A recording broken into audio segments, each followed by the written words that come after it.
So today I want to talk about cultivating and growing our generosity, especially our generosity in financial giving.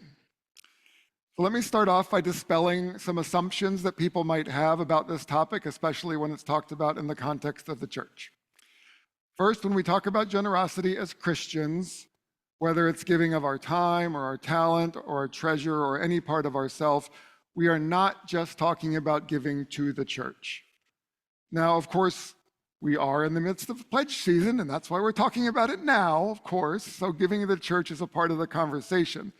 But if we're going to talk with any integrity and faithfulness to Christian teaching, we have to talk about all kinds of giving to all kinds of people, to all kinds of organizations as Christians.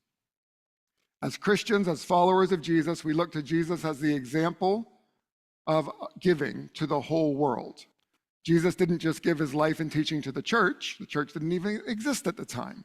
But he gave his life, his teaching, himself to everybody, to the whole world. So that's one assumption to dispel. When we talk about generosity as Christians, we're talking about cultivating a virtue within us, a practice in our lives, and not just giving to the church. A second related assumption is that generosity is just about money. Now, is giving money a big part of generosity?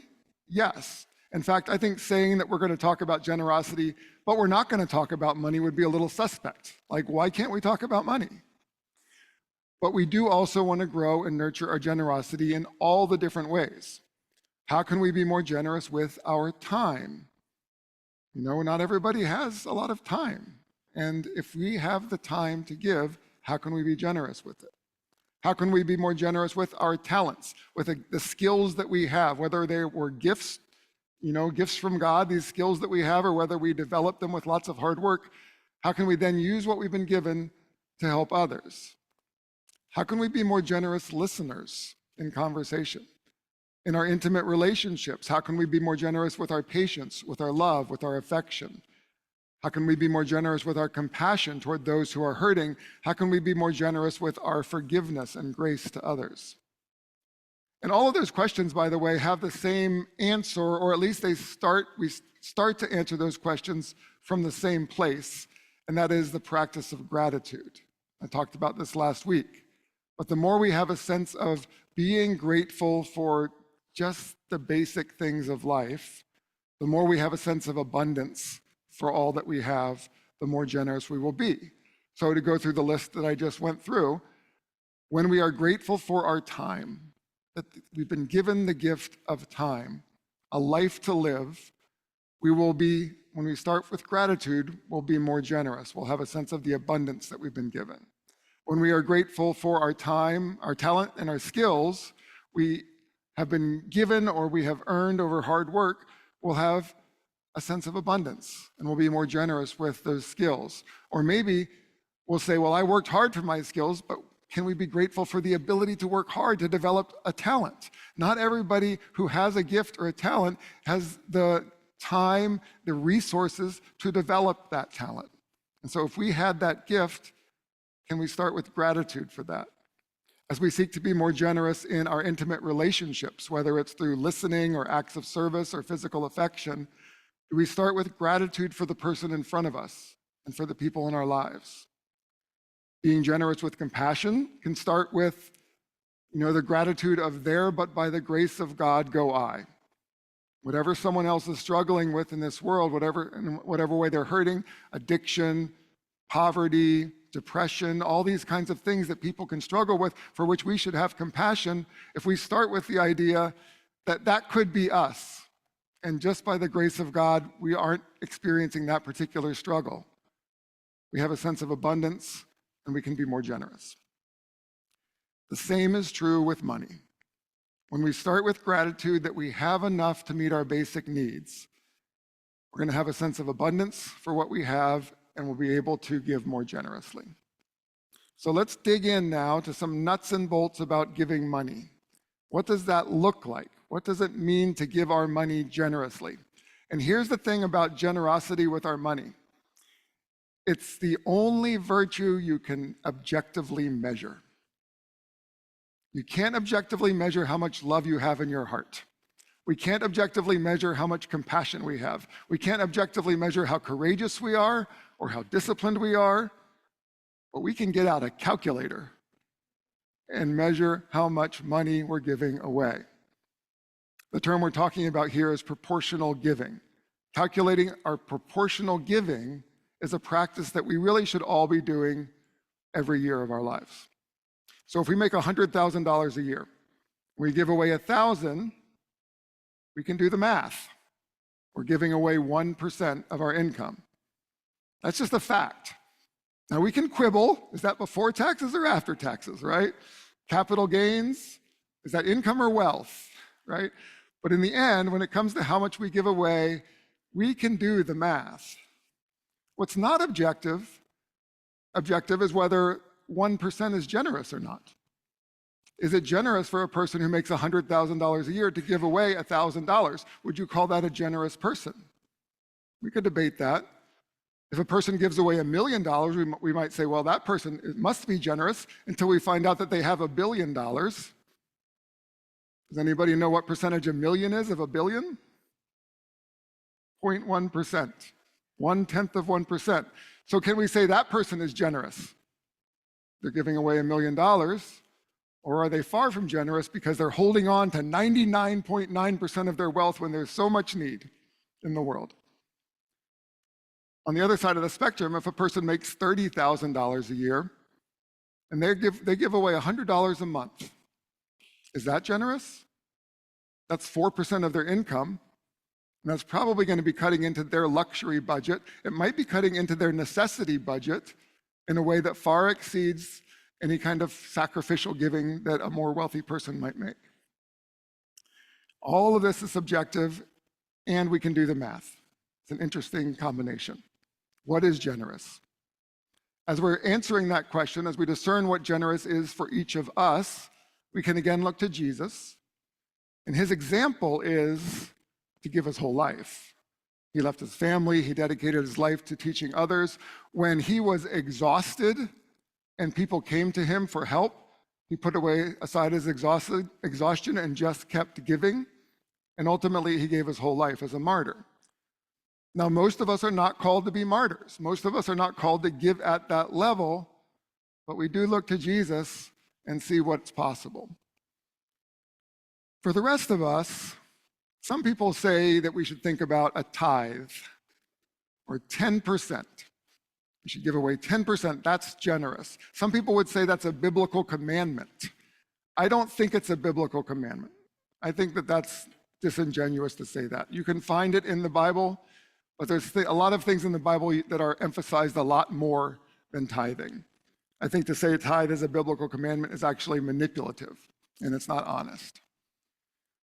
But if we are looking at just the Gospels, what we actually find is a call to give more than a tithe, or we find no clear standard. In the Gospels, it never just says, this is how much is right, and once you're here, you're good. So for instance, Jesus only specifically mentions tithing twice, and that's actually the same story in two different Gospels. So he really only does it once in his whole ministry. And he's being critical of people who tithe when he says it. He says, woe to you, scribes and Pharisees, you hypocrites, for you tithe mint, dill, and cumin, all very light things. But you neglect the weightier matters of the law, justice, mercy, and faith. He says you ought to have practiced these things without neglecting the other.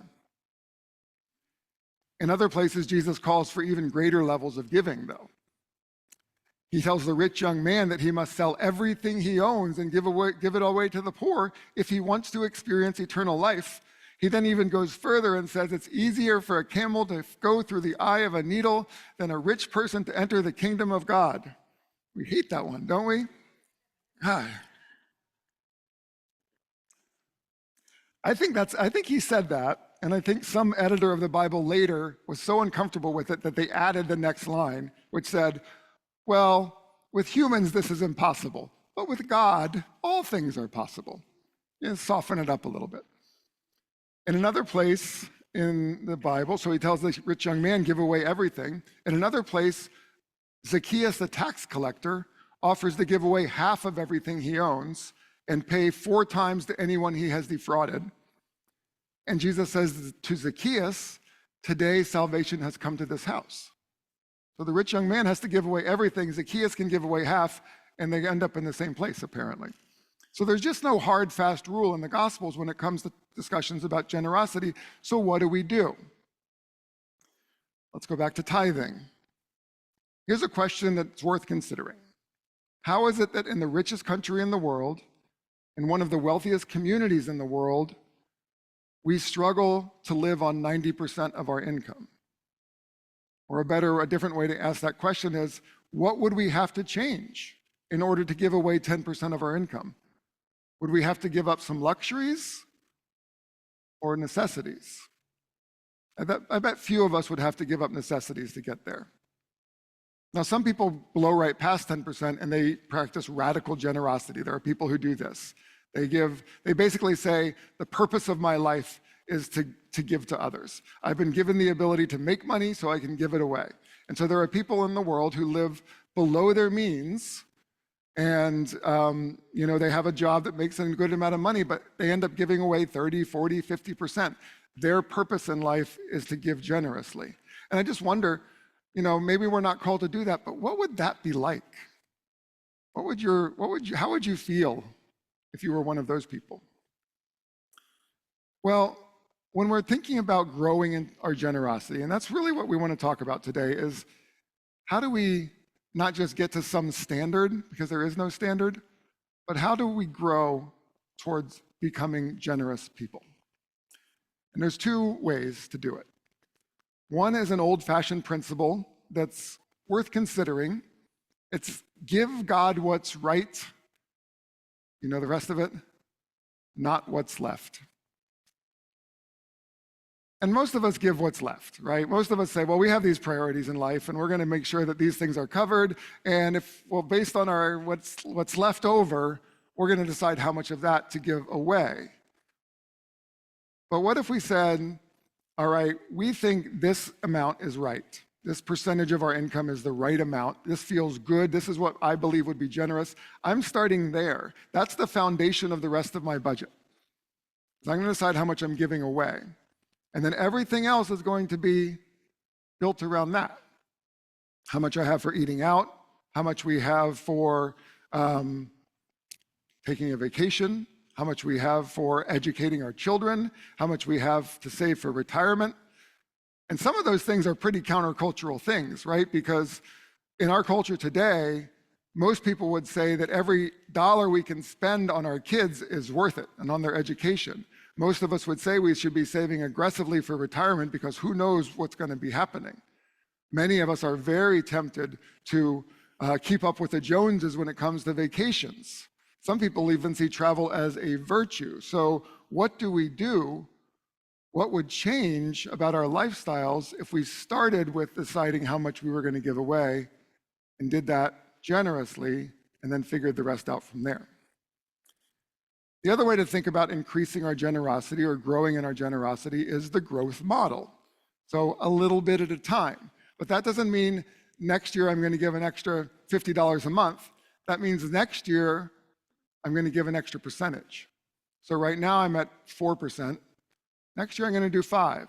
And then the year after that I'm going to do 6. So we're every year having some time to get used to and adjust what it means to be more generous. Either way is good.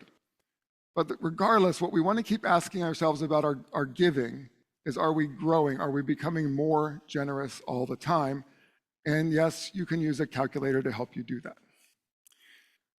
Now, the question also often comes up, how much of this giving should go to the church and how much should go to other organizations? I was very clear at the beginning here that this is not just about giving to the church. This is about cultivating a generous spirit.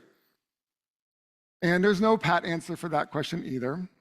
There was a widow in the church I served in South Carolina who told me, I give a tithe and I give an offering, and they're not the same thing. She said, my tithe is what I give to the church, and that's 10%. My offering is what I give to anybody else I meet who's in need. Any other organization that I give to, that's my offering. What I would suggest, and I'm biased here, is that the church should be in our top 2 or 3 of our giving recipients if we are members of the church. If we are part of this community, then the church should be in the top 2 or 3. And it's not because necessarily the church is the same as giving to the poor. It's because the church is a different kind of place. The church should be, and I think this church is, a place where we come to be challenged to be better people.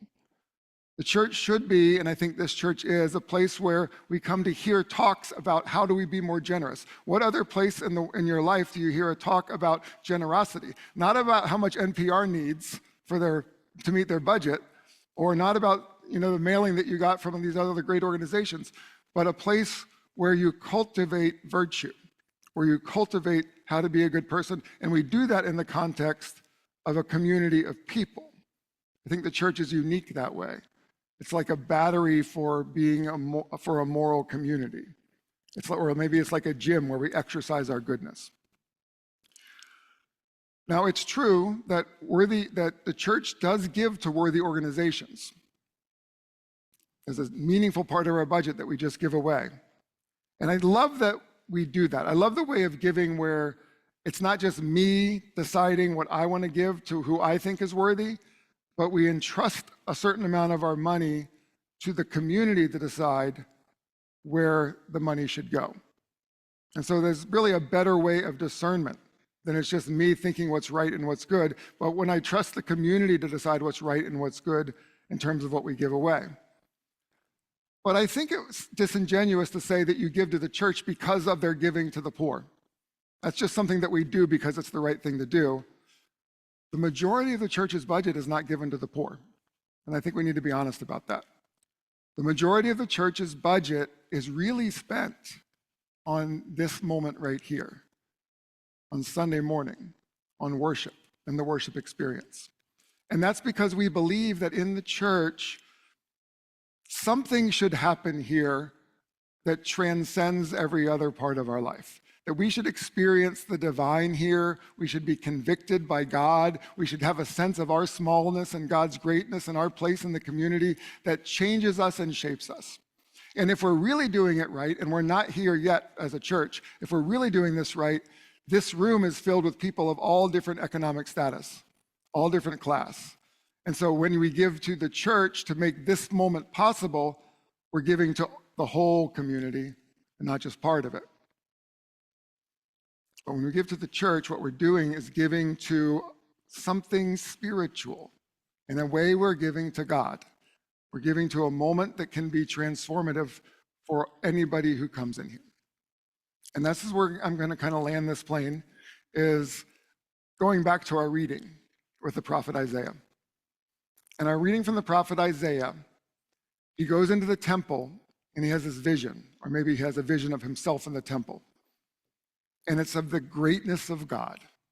And he says, it seemed like the hem of God's robe filled up the entire room. So God was so great and so massive that God could not be contained in this room. And he had a sense of God's greatness and his smallness and his inadequacy. He said, I'm a man of unclean lips among a people of unclean lips.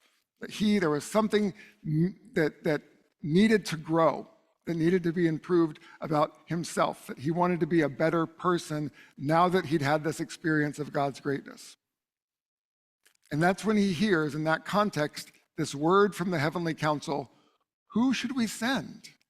Who are we going to send to speak to the people, to give a message of love and reconciliation and transformation to this people? And Isaiah, in that context of the greatness of God and his place in the greatness of God, said, here I am, send me. He didn't even know what he was volunteering for at the time. And it turned out it was going to be quite a difficult message to send. But because of his experience, his spiritual experience in the presence of God, he felt called to go into the community with a message. That's what we're going for every Sunday morning and in every ministry of this church. We're supposed to be seeking a spiritual experience that gives us perspective, that challenges us, that inspires us to go out in the world and give of ourselves. We're called to be generous. We're called to challenge ourselves, to reach, to stretch, to grow, whether that means giving God what's right and not what's left, or whether it means growing year after year to become the person we feel called to be. But regardless, the church should be here to support us on that journey toward becoming more loving, more kind, more compassionate, more disciplined, more courageous, more faithful, and more generous. And one good tool to help us grow in our generosity is a calculator. Amen.